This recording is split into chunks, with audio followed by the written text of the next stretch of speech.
Hello dear friends, this is your personal English coach Professor DC, and in this video we will understand Act 5 Scene 1 of the famous play The Tempest, written by William Shakespeare. This is the final act, this is the final scene. So congratulations for reaching here. Before we get started, I would request you to be very clear with the earlier acts and their subsequent scenes. So if you have not seen my video explanations on the earlier acts and their subsequent scenes, please see them first, understand them first, and then only come back to this video. How can you find my explanations on the earlier scenes? It's very easy. Just go to YouTube search bar, type the title of the play, that is The Tempest, give a space, give the act number and scene number, give a space, and then type my channel name, that is Professor DC, and you should get it. For those of you who are seeing this video for the very first time, I had uploaded the whole play in Hindi language long back. So if you're interested to understand this scene in Hindi, just type Hindi after the title of the play, the act number, scene number, the channel name, and you should get the Hindi explanation of this act and this scene.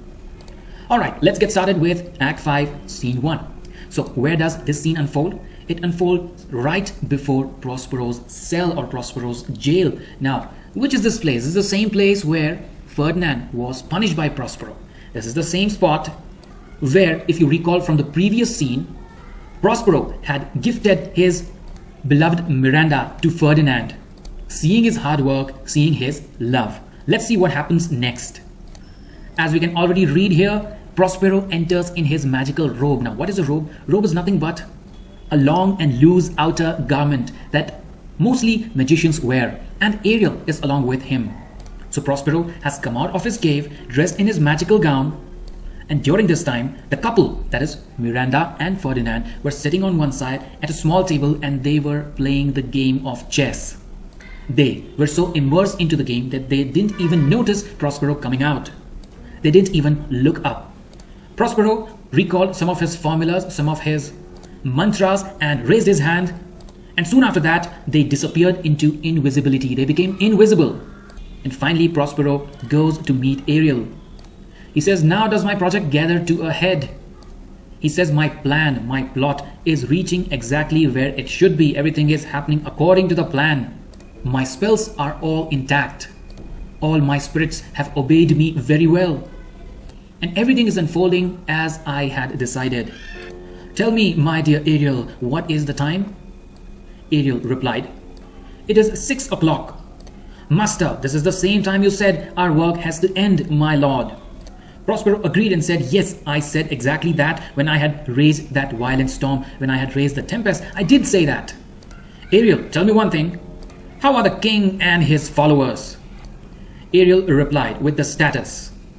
Ariel said, "They are all confined, they are all imprisoned together in exactly the same way as you had told me to. They are imprisoned together exactly as per your instructions. They are all confined to the lime grove." Now, what is a grove? Small wood or other group of trees is called grove. So they are all imprisoned to the lime grove, which protects your own personal cave from the bad weather. They cannot budge, they cannot even move until you release them. The king, his brother, and your brother are all in a state of insanity and dementia, and the others are looking at them and are feeling pity and sad for them, especially the one you called the good old Lord Gonzalo. Gonzalo's tears are running down his beard just like winter's drops from a roof covered with leaves. My dear master, your magic spell is working so hard on them. It has so strongly affected them that if you saw them right now, you would feel sorry, you would feel soft and affectionate. Your heart would melt." Prospero interrogated, "Do you really think so, Ariel, that if I looked at them, I will feel sorry?" Ariel says, "Yes, I feel pity, I feel sorry for them. If I was human, yes, I would definitely feel sorry for them."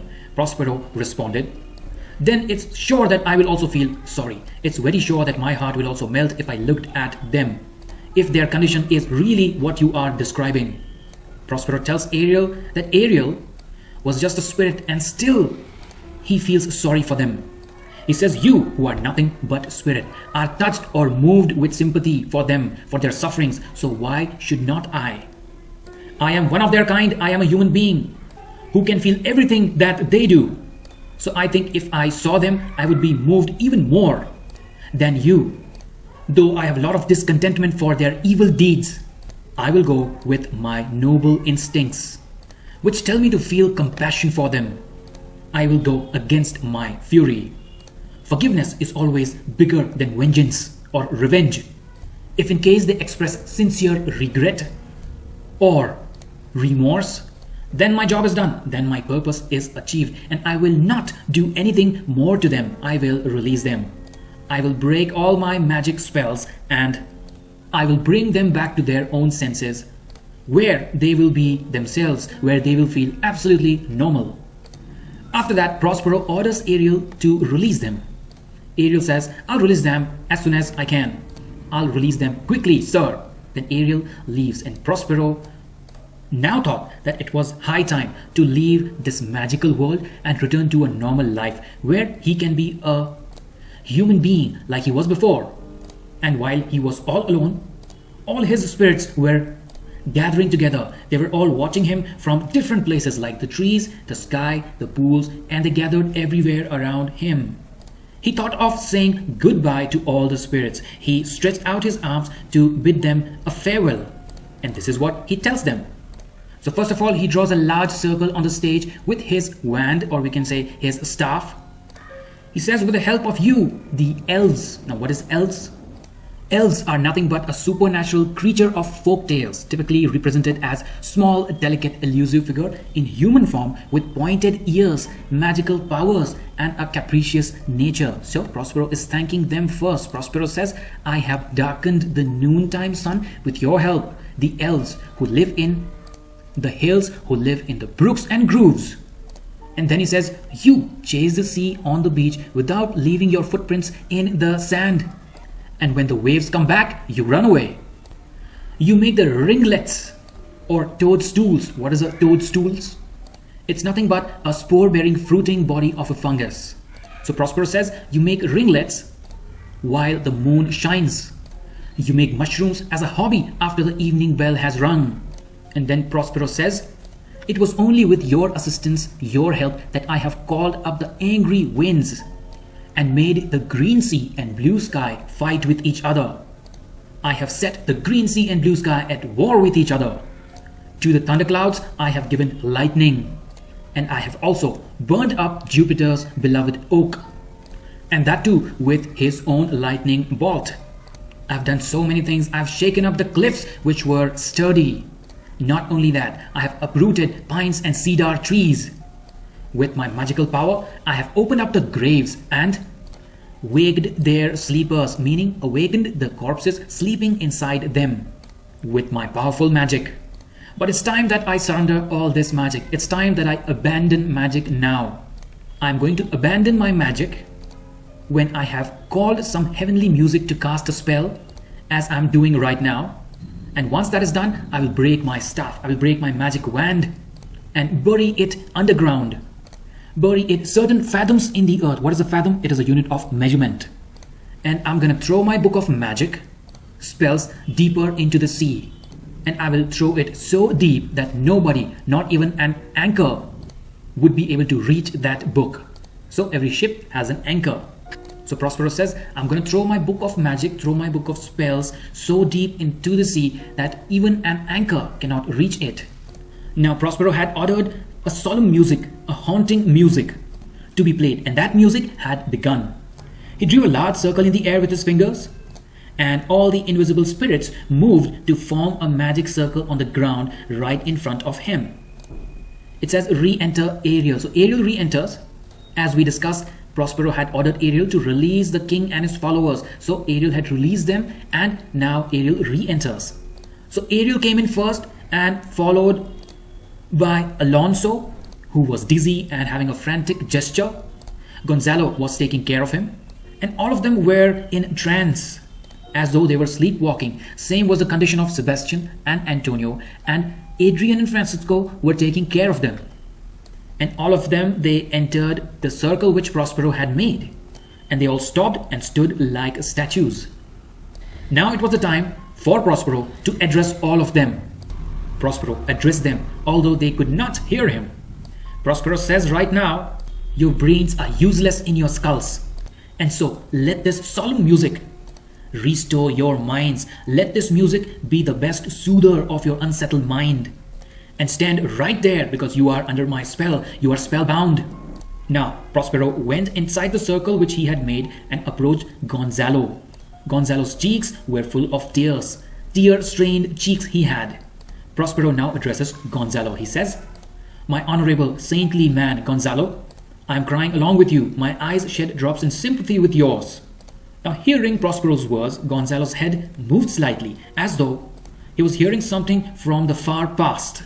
Slowly and gradually, the spell was beginning to perish. The spell was beginning to fade, and they were all coming back to their senses. Just like early morning destroys the darkness, just like early morning melts away the darkness of the night. Prospero continues, "Oh, great and good Gonzalo, you are my true savior. You have saved me. You were always loyal to me. You are a loyal servant. You are always loyal to the man you follow. I am going to reward you with words and with deeds." Then Prospero looked at Alonso. His face showed all the pain that he had been through since the shipwreck. Prospero went to him and said, "You abused me and my daughter most harshly, most cruelly, Alonso."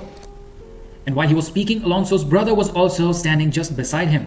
Prospero looked at him and said, "Your brother was an accomplice in the act. Your brother helped you in the act. Thou art pinched forth now. You are being punished now. You are being punished for your acts right now, Sebastian." Next, Prospero goes to his own brother and stood in front of him. He said, "You are my own flesh, my own blood. You, my brother, became very ambitious. You expelled repentance, remorse, and all the natural feelings. You got along with Sebastian, for whom the pain of conscience is now very strong. You guys would have killed Alonso. You guys would have killed your king here. You are definitely not normal. You are unnatural, but I forgive you." Prospero now looks at Ariel and gives a nod. "Look, Ariel, their consciousness is beginning to return, and the approaching tide of reason will soon wash over their minds. Right now, their minds are foul and muddy. Not a single person here can see me now. They would not even recognize me. Dear Ariel, can you do one thing? Can you get my hat and a sword from my cave?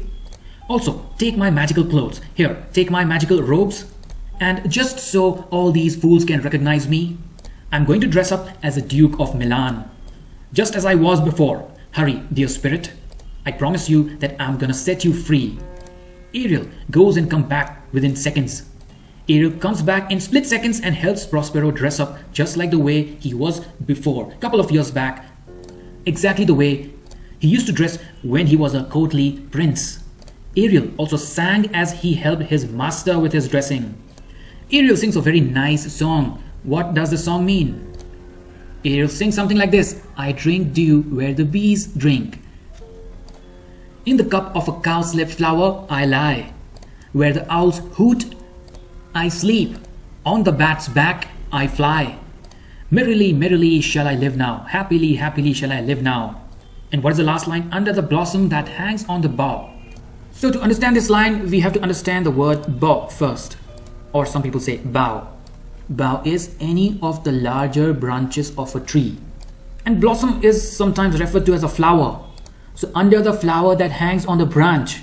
So Ariel is so happy about getting freedom that he sings a song about how happily he will live under a flower which hangs under a branch or on a branch. What next? Prospero says, "Why, that's my dainty Ariel." What is dainty? It means delicately beautiful. Prospero praises Ariel and says, "Beautiful Ariel, I will miss you. I will remember you, I will miss you. I'm going to miss you, but still you'll have your freedom." And after this, he started giving instructions. He started giving directions about the way he wanted the clothes arranged and put on his hat. After he gets dressed, there are other set of instructions that Prospero gives Ariel. And what are they? Go to the king's ship, and invisible as thou art, stay invisible. Go to the king's ship and stay invisible. You will see that all the mariners are asleep. You will find all the mariners asleep below the deck, under the hatches. And Ariel, remember one thing: when the captain and the boatswain, both of them, they wake up, bring them here and go fast. As usual, Ariel, because he wants to be free, he says, "Before your heart beats twice, I will be back. I'll drink the air before me and be back before your heart beats twice." And then Ariel leaves. Now here, all the people who were captivated, who were under a spell, they started moving, they started steering. And amongst them, Gonzalo was the first one to speak. He is unable to understand all the things that were going on and says, "This place is full of amazement, wonder, trouble and torture." And then he starts looking around and he starts praying, "Oh heavenly power, please guide us out of this scary and a fearful place, scary and a fearful country." Alonso then looked at Prospero, dressed as a Duke of Milan, dressed as a prince, and his jaw fell open. He could not believe it. Prospero smiled at him and said, "Behold, Sir King, the wronged Duke of Milan. I am Prospero. To make you believe, to make you convinced that a living prince is speaking to you, I embrace your body." After this, Prospero puts his arms around the king and then stands back again. "To you and your company, I extend a hearty welcome." Antonio rubbed his eyes, Gonzalo made a gesture, and Sebastian was horrified during this time. Alonso speaks up. "If you are really Prospero or not, I am not sure. I do not know. I think this is some sort of a magic trick to disturb me, to upset me. And this has been happening so often with me lately." He offers his hand to Prospero and Prospero takes it. And then he continues, after obviously feeling the pulses of Prospero. Alonso says, "Your pulse beats as of flesh and blood. Your pulses, your heart is beating absolutely like a normal human being. And since I saw you, my brain began to work again, which was, I'm afraid, I fear, a kind of madness. If this is really true, it demands a remarkable explanation. Thy dukedom I resign and do entreat, thou pardon me my wrongs. I resign your dukedom and I beg you to pardon my wrongdoings. But how could Prospero be living here? How could Prospero be here?" Prospero responds, "First, noble friend, dear friend, let me embrace you, let me hug you. Let me embrace your age whose respect cannot be measured, whose worth cannot be measured." Gonzalo speaks up and says, so this was for Gonzalo. Prospero is hugging Gonzalo. And you know why? Gonzalo has been a very faithful and a loyal servant, and it is only because of Gonzalo that Prospero was alive. So Prospero hugged Gonzalo and welcomed him.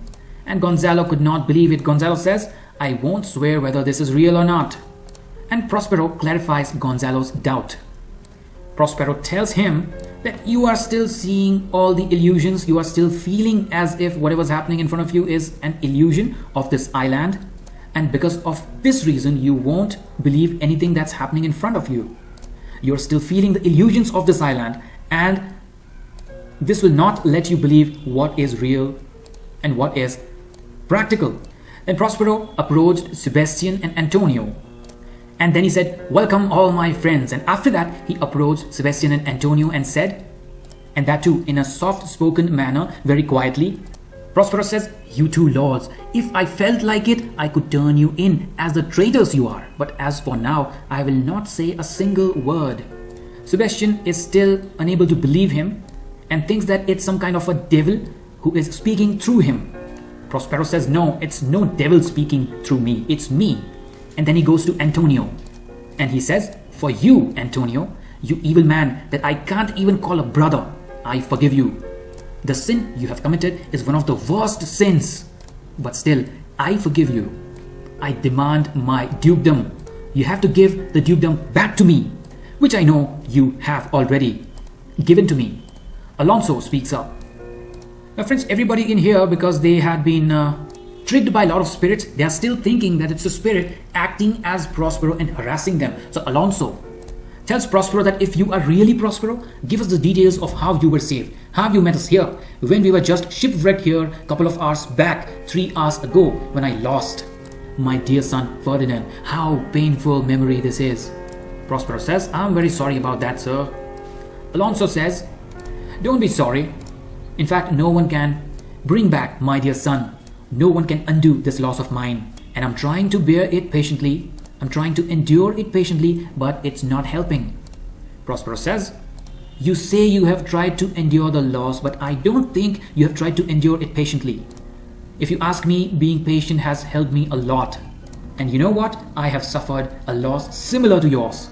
Alonso could not believe it and asked, did you suffer a similar loss as mine? You suffered a loss just like mine? Prospero says, you are right, and it's a recent one. It's a bigger one. And I have much less to comfort me than you do. You have all these followers, they can keep comforting you, but I have no one, since I have lost my daughter. Alonso is shocked and asks, your daughter? Did you lose your daughter? And says, oh heavens, oh God, how badly I wish that they were alive and living as if they were king and queen of Naples.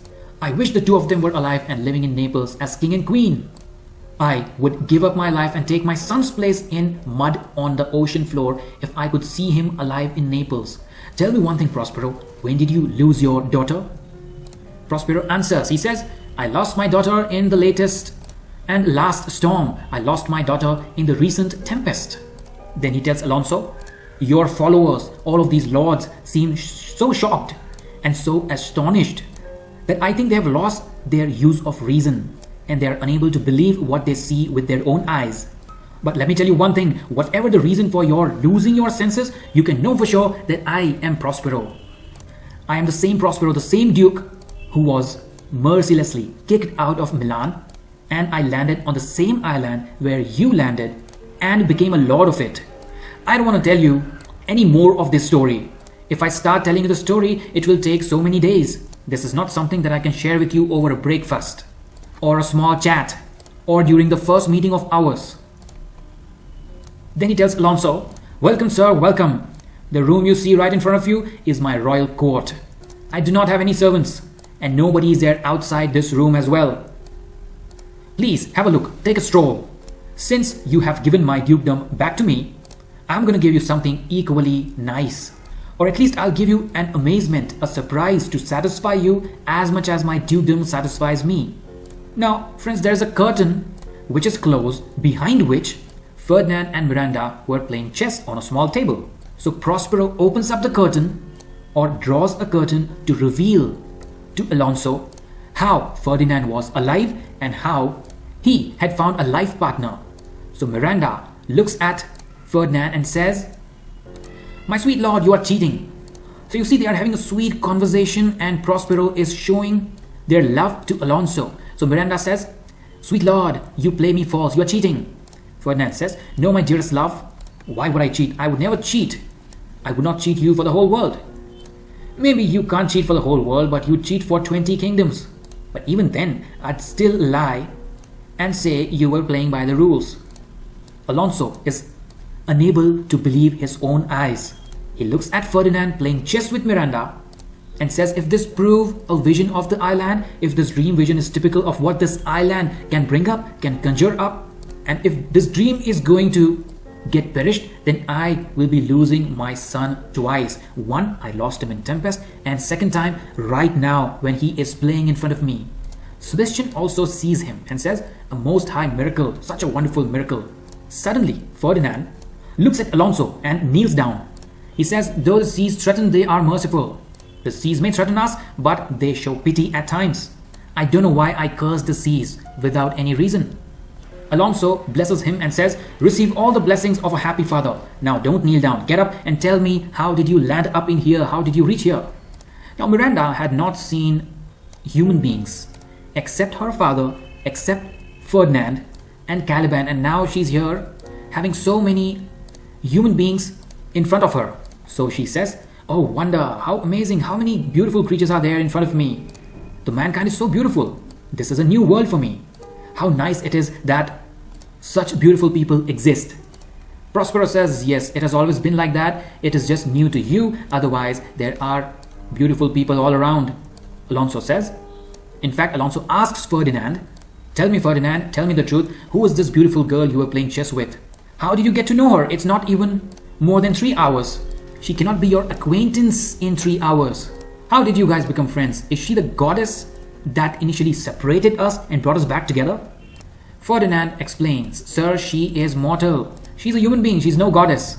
But by the grace of God, she is all mine now. I choose her for my wife when I thought I had no father to ask advice of. She is the daughter to this famous Duke of Milan, Prospero, of whom I had heard so much about. but I had never seen before. I can tell you that he has given me a second life, and marrying this girl makes him a second father to me. Alonso replies, if that's the case, if you have a second father, I am a second father to Miranda. But oh, how odd it will sound if I ask forgiveness from my own child. How odd it is to have to ask for my child's forgiveness. Prospero responds, don't be sad anymore. Stop right there. Let's not get gloomy and nostalgic. There's no reason for being sad anymore. Gonzalo speaks up and says, I have inly wept. I have been crying to myself. Otherwise, I would have said the same thing you said. Dear heavens, dear gods, bless this beautiful couple. Since you are the one who have shown us the path that led us here. You are the ones who brought us hither. Alonso agrees and says, Amen. I say Amen, Gonzalo. Gonzalo questions. Now friends, we know Gonzalo is an optimistic person. So he starts his speculation and says, was Prospero, the Duke of Milan, kicked out of his own kingdom so that his children could become kings of Naples? There is so much joy I can feel right now. I feel this should be engraved in gold on pillars, and those pillars should last forever. It is such a coincidence that on the same trip, Claribel found a husband in Tunis and Ferdinand, her brother, found a wife on this island. Prospero found his dukedom, and all of us found ourselves when we lost control of ourselves. After that, Alonso takes Ferdinand and Miranda's hands. He says, give me your hands. May all be your well-wishers, and those who are not feel sorrow and pain and grief. Gonzalo says, Amen, be it so. And as per the orders, Ariel enters with master and boatswains. Gonzalo continues after looking at them. He is surprised. Gonzalo cannot contain his excitement. He says, there are more people here. And if you recall from scene 1, Gonzalo had predicted that boatswain cannot drown. So Gonzalo says, I remember I predicted that this guy, the boatswain, could never drown as long as there are gallows around on the land. Then he turns to boatswain and says, and if you also recall from scene 1, boatswain had cursed Gonzalo and the other people because they were not allowing him to save the ship from shipwreck. And so Gonzalo says, hey, you curser, you abuser, you filled our ship with foul language and bad words. Don't you have any abusive words right now on shore? What's going on with you? Boatswain speaks up and says, the best news is that we have safely found the king and their followers, the king and the company. And second good news is that our ship, which we had abandoned thinking that it will be ruined only 3 hours back, is perfectly in shape and also seaworthy. It is as good as first when we had prepared it to sail. It is as fresh as new. Now, during this time, Ariel speaks softly aside to Prospero so that only Prospero can hear and says, dear master, I have done all this work for you since I left you last. Prospero speaks so that only Ariel can hear. He says, my tricksy spirit, my clever and intelligent spirit. Alonso could not believe all this and says, these are abnormal events, these are not natural. These events are getting stranger all the time. And finally he asks Boatswain, tell me, how came you hither? How did you come here? Boatswain tried to recall all that happened and started speaking. He says, I would try to tell you if I was sure I was in consciousness, if I was sure I was wide awake. We were fast asleep, we had lost our consciousness, and we don't know how. Somebody pushed us below the deck. We heard a lot of noises like howling and shrieking and roaring and jingling chains. Those noises, those sounds were so horrible that we woke up. And to our amazement, when we woke up, we found that our wonderful ship was safe and sound. The master of the ship was dancing with joy. And after that instance, we were separated from it. It was as if a dream. And we were brought here in a split second, in a daze. Now Ariel speaks in such a way that only Prospero can hear. Ariel says, Prospero, did I do it right? Master, did I do it right? Wasn't well done? Prospero whispers only so that Ariel can hear, bravely, my diligence, you shall be free. You did it perfectly, my little worker. You will get your freedom very soon. Alonso still could not believe what he heard and says, this is all very strange for me. I've never seen any stranger events like these. This is a strange business than men ever set foot in before, and it's not natural. We really need some oracle, a messenger, to rectify our knowledge, to tell us what's going on. We need an oracle. Prospero interrupts and says, sir, Don't waste your time in thinking how strange everything is unfolding, how strangely everything happened. Don't waste your time in thinking about it. When the time is right, I'll tell you everything. I'll explain everything. I'll reveal the secrets. Until then, let's be cheerful and have an open mind. And then he goes to Ariel and says, come here, spirit. Do one thing, and this is an important one. Set Caliban, the monster, and his companions free. Break the spell. Ariel exits from there. Prospero continues. How fares my gracious sir? How is my lord? There are a few men still missing from the ship. Few odd one out. Guys, that I think you don't remember. I think you've forgotten about them. And at the same time, Ariel brings in Caliban, Stefano, and Trinculo, and all the stolen clothes that they had with them. Stefano speaks up. Stefano says, everything in here is happening randomly. Look out for the other guy and do not put yourself first. Have some courage, you fine old monster. Trinculo says, here is a goodly sight, if I can believe my eyes. This is a fine sight. Caliban says, oh, city boss. Who is city boss? A deity or a goddess worshipped by Caliban's mother, Sycorax. So Caliban is remembering his goddess and says, these be brave spirits indeed. These are some handsome spirits. Then he praises Prospero and says, how fine my master is. How wonderful my master is. I'm afraid he will chastise me. He will punish me. He will penalize me. Sebastian says, ha ha. What are these things we are looking at, my lord Antonio? Will money buy them? Can you buy them with money? Antonio says, definitely. That one looks like a fish. And it's no doubt marketable. People will purchase this fish, this plain fish, instantly. Prospero explains. He says, my lords, just look at the name tag that this servant has. Just look at the badge that this servant, this monster is wearing. Mark but the badges of these men, my lords, then say if they be true. Take a look at their servants' name tags, my lord, then tell me what they are. Then he points at Caliban and explains to others, this bloody monster, his mother was a witch, and she was so powerful that she used to control the moon and the tides as well. And these half-devil monster made a plan to kill me. These three have robbed me. I'm very sure you'll be able to recognize these two men. You should claim them as your own. And this monster that you see, I acknowledge that it is mine. Caliban, talking to him, says, I will be punished to death, I'm sure. Alonso recognized one of them and says, is this Stefano, my drunken butler? Sebastian agrees and says, I think so, you're right, he is drunk. But where did he get wine? Where did he get alcohol? Alonso says, and that one should be Trinculo, he is drunk too. I'm wondering where did they find liquor? And then he asks Trinculo, how camest thou in this pickle? How did you get this way? How did you get into this mess? Trinculo responds, I have been in such a pickle. I have been so wasted since I saw you last that I'm worried I'll never be a good person again, never be sober again. But at least I will not rot, being so full of alcohol. Sebastian asks Stefano, why? How now, Stefano? How are you doing, Stefano? Stefano yells in pain and says, oh, don't touch me, I'm not Stefano. I'm a walking cramp. Prospero, mocking him, asks, don't you want it to be the king of this island, sir? Stefano says, I should have been a sore king then.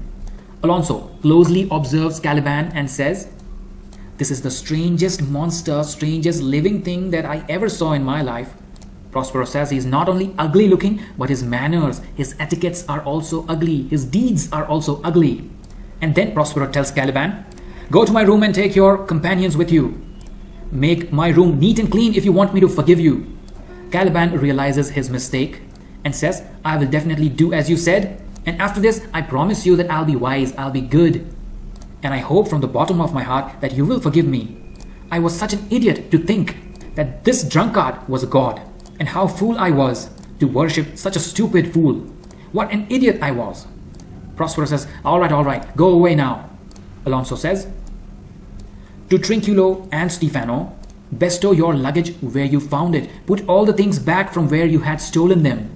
Alonso uses the word found. Sebastian corrects it and says, or stole it rather. Alonso says, put your garbage back where you found it. Sebastian says, or stole it rather. And the three of them, they leave, Caliban, Stefano and Trinculo. After that, Prospero invites Alonso to his little room. He says, I invite your highness and your lords to my small room where you can sleep, where you shall take rest for this night. For this night, I'm gonna tell you some stories, some tales, which will make the time pass very quickly. I'm gonna tell you right from the time I came to this island, and I'll give you all the details of what happened to me since I came here. And in the morning, I'll take you to your ship.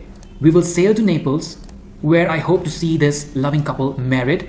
And after that, I will go back to Milan, where every third thought shall be my grave. I will contemplate my death, which is soon to come because I'm getting old.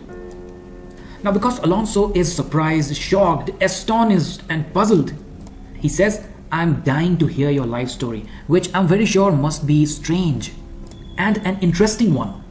Prospero says, yes, I'm gonna tell you all. And I promise you that your trip back to Milan, back to Naples, will be safe, smooth, and sound. The winds will be favorable. The seas will be calm. I assure you that. You will sail so fast that you will be at par with the Royal Navy. After that, Prospero speaks in such a way that only Ariel can hear. He says, my dear Ariel, my baby, that's the last job for you. And after that, you'll be free as the air. And then he calls others. He says, please, the rest of you, the other lords, come here. And then they all exit. Now, friends, Prospero had decided that when his plan works out, when all the incidents unfold according to his plan, his spell, he will abandon the power of magic. Prospero was only powerful because of the fact that he used to read books and learn magic, and his only use of this magic was to make his own brother and King Alonso feel apologetic, make the other lords feel remorseful, and once that was done, he had decided that he will quit magic. And this is the last dialogue spoken by Prospero in this play. It is called an epilogue. Now, what is an epilogue? It is a short speech addressed directly to the audience by an actor at the end of the play. It is also a short passage added at the end of a literary work. So friends, this is a drama, this is a play. So just imagine this play being enacted by several people on stage. One by one, everybody is disguising themselves and the scene is set up and all the events unfold. And finally, in this final scene, we just have Prospero standing all alone on the stage and saying this epilogue. Let's understand what that is. Now my charms are all overthrown, meaning my magical spells are all broken. And what strength I have's mine own, and the only power I have is my own, which is very weak. Next line, he says, now you all have got the power to keep me prisoner here or send me off to Naples. You all is none other than the audience who are watching the play. Please don't keep me here on this deserted island, in this bare island by your spell. Since I have my dukedom, I have to rule a kingdom, so that I can return to my kingdom with your help. Release me from my bands with the help of your good hands. Just let me go from here. Then he says, now this is all metaphorical. So he says, if you give a big round of applause, it will generate a wind, which will help my ship to sail. And if you don't give me a huge round of applause, my project will fail. My intention was to please you, and if you don't clap for me, I would believe that I was not able to please or entertain you. I do not have any spirits to capture or torment or torture. I do not have any magic to cast spells. And I will end up in despair and sadness unless I be relieved by a prayer, unless people wish good for the actors and the play and Prospero, which pierces so that it assaults mercy itself, which wins over God himself and destroys all the sins. And the final lines, as you from crimes would pardoned be, let your indulgence set me free. Just as you would like to have your own sins forgiven, just as you want others to forgive you for your mistakes, similarly, I want you to forgive me for my sins and set me free. Let me go off from this stage. And there Prospero exits. So friends, I hope you've understood Act 5, Scene 1. With this, we come to the end of the play, The Tempest. If in case you have doubts, please do not hesitate to ask me in the comment sections, and I will try my best to resolve all your doubts. I thank you for watching, and I hope you have a wonderful day.